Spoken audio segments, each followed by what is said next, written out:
This video provides a brief overview and general information on respiratory hazards in general industry and respiratory protection program requirements. OSHA uses the term general industry to refer to all industries not included in agriculture, construction, or maritime. The Federal Occupational Safety and Health Administration, also called OSHA, and state OSHA agencies require employers to have respiratory protection programs if their workers are required to wear respirators on the job.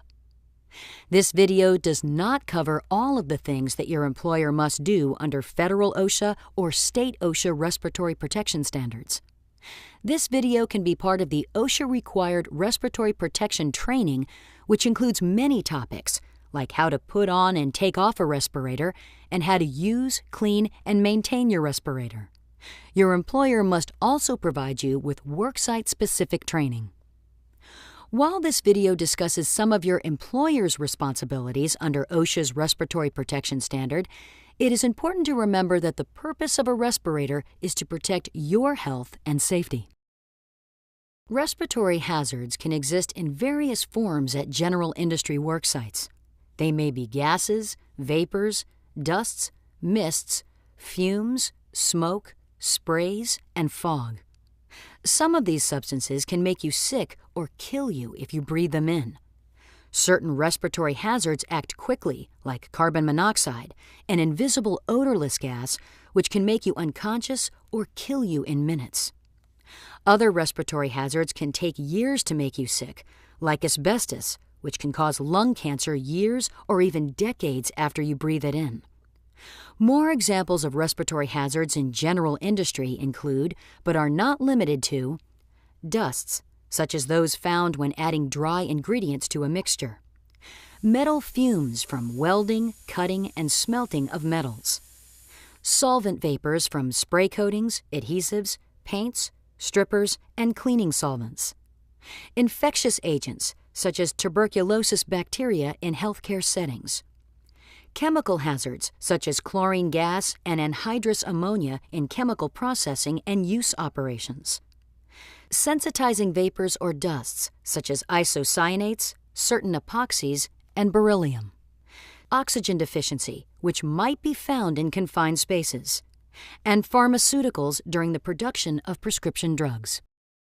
When there are respiratory hazards in your workplace, your employer must use several methods to reduce your exposure to them, including engineering controls, such as local exhaust ventilation, work practice controls, such as applying coatings using a brush rather than a spray, and administrative controls, such as minimizing the exposure time or the number of workers exposed to the hazard.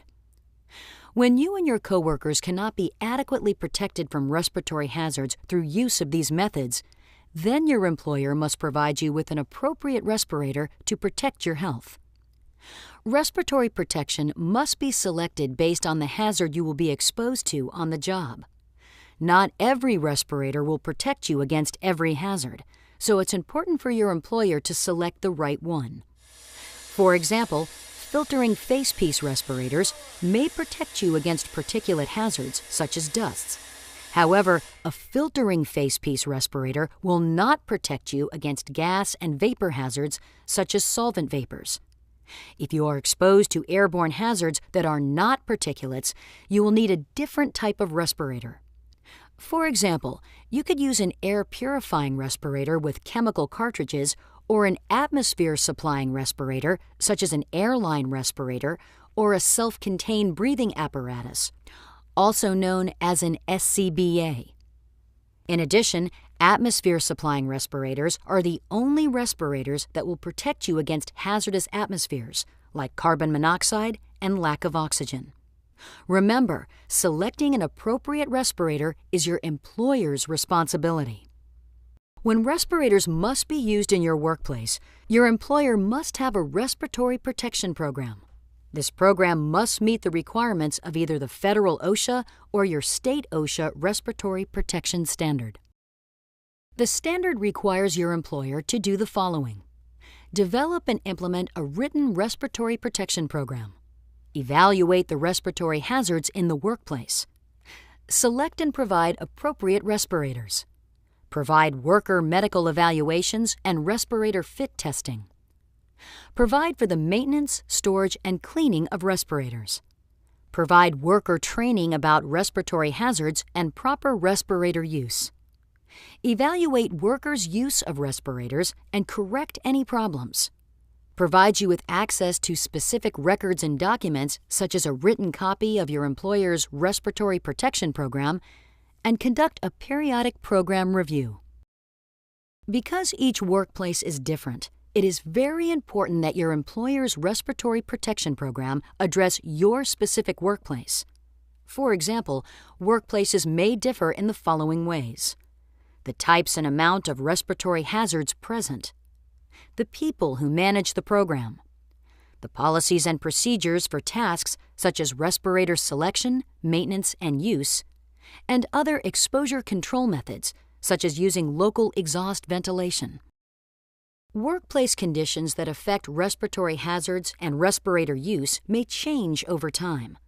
Therefore, the written program must be updated as necessary to account for those changes in workplace conditions that affect respiratory hazards and respirator use. For example, changes in workplace conditions related to respiratory hazards could include new work processes or techniques, such as installing a new electroplating line, the use of new or different materials or chemicals, changes in the amount of a respiratory hazard in the workplace, or changes in the types of respirators being used. Notify your supervisor if something changes in your workplace that conflicts with or may not be covered by your respirator training or established workplace policies or procedures.